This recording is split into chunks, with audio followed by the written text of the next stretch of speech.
काम में अच्छी नहीं हूँ। फिर उसको खाने के लिए बोलती है, सारा खाना एक साथ रख देती है और बोलती है कि खाओ इसको। मिस निंग ये भी बोलती है कि अगर तुम ये खाना नहीं खाओगे तो इस घर से निकल जाओ। मिस्टर नीचन भी उसको खाने के लिए बोलता है तो हमारी फीमेल खाने लगती है। भी खाना नीचे गिर जाता है तो मिस निंग बोलती है कि देखो सर्वेंट घर गंदा करती है। तो मिस्टर नीचन बोलता है कि यही क्लीन करेगी। मुझे डिसओबीडिएंट सर्वेंट बिल्कुल पसंद नहीं। ये सुनने के बाद मिस निंग जो नीचे का खाना गिरा होता है वो भी उठा के खाने लगती है। उन्हें बोलती है कि जो मैन मेरे लिए ग्रेव खोद दिया था आज मुझसे इतना नफरत करता है कि और मिस्टर नीचन गुस्से से जाता है, उसके हाथ के ऊपर नाइफ से अटैक करता है, फिर रुक जाता है। जो उसके हार्ट पे जो स्टब की थी तब नाइफ से मारी थी दिखाने लगता है, तो तुमने मुझे नाइफ से मेरे हार्ट पे अटैक किया था। हमारी फीमेल नाइफ लेके अपना हाथ को कट करने के लिए जाती है तो मिस्टर नीचन बोलता है कि तुम क्या चाहती हो, तुम मुझे दोबारा रिपे बैक करना चाहती हो, तुम मेरा ओन करती हो, कभी रिपे बैक नहीं कर पाओगी। तो उसको धक्का दे देता है जिसके से हमारी फीमेल नीचे गिर जाती है। मिस निंग बोलती है कि ब्रदर देखो ये अभी भी गोल्डन रिंग कैरी की हुई है। मिस्टर नीचन वो रिंग देखता है और फ्लैशबैक में याद करता है कि जब वो फर्स्ट टाइम वो रिंग देके प्रपोज किया था मिस निंग को, उस निंग और रिंग लेकर गार्डन के बाहर फेंक दी थी और बोलती कि तुम ये सब मत करो, मुझे तुम बिल्कुल पसंद नहीं हो। ये बात याद करके मिस्टर नीचन उसके हाथ एक फिंगर से जबरदस्ती रिंग निकालने लगता है तो हमारी फीमेल मना करती है। तो मिस्टर नीचन बोलता है तुम इसके लायक नहीं है। वो रिंग निकालने के लिए जाता है तो नहीं निकालने देती है। तो मिस्टर नीचन बोलता है कि तुम मुझे फिंगर ब्रेक करने पर मजबूर मत करो। वो रिंग निकालता और बाहर फेंक देता है।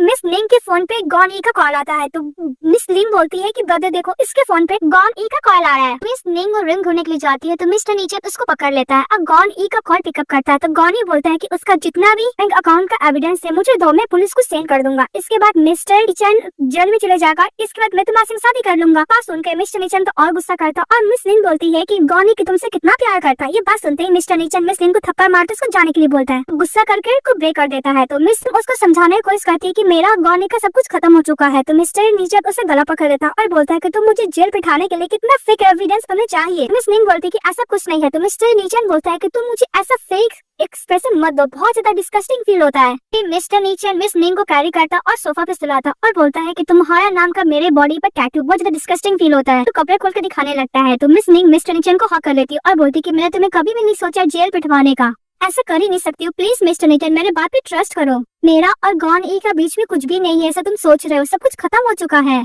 तुमसे प्यार करती हूँ। उसको हक करके बोल रही होती है मिस निंग, सब कुछ तुम्हारे साथ स्टार्ट करना चाहती हूँ। इस बात पे मिस्टर नीचन गुस्सा करता निंग का गला पकड़ लेता और बोलता है कि कल रात को रो रो कर गॉनी का नाम ले रही थी और तुम अभी ऐसा बोल रही हो कि तुम मुझसे प्यार करती है, झूठ बोलना बंद करो। वो बोल के जा रहा था तभी हमारी फीमेल पीछे से हक कर लेती है और बोलती है कि मिस्टर नीचन तुम मुझसे शादी करना चाहते थे ना? हाँ मैं तुमसे शादी करना चाहती हूँ। मिस्टर नीचन टर्न होता है निंग की तरफ और बोलता है कि ओके तुम अगर एंगेजमेंट रिंग वापस ढूंढ के लेकर आ गई तो मैं तुमसे शादी करूंगा। निंग बोलती है कि तुम मुझसे झूठ तो नहीं बोल रहे हो ना? अगर मैं रिंग दोबारा ढूंढ के लेकर आ गई तो मुझसे शादी करोगे ना? मिस्टर नीचन बोलता है कि मैं तुम्हें एक वीक का टाइम देता हूँ, अगर एक वीक में तुम वो रिंग लेके नहीं आई तो तुम घर से बाहर निकल जाना। तो मिस निंग ओके बोलती है, इसके गार्डन में चली जा।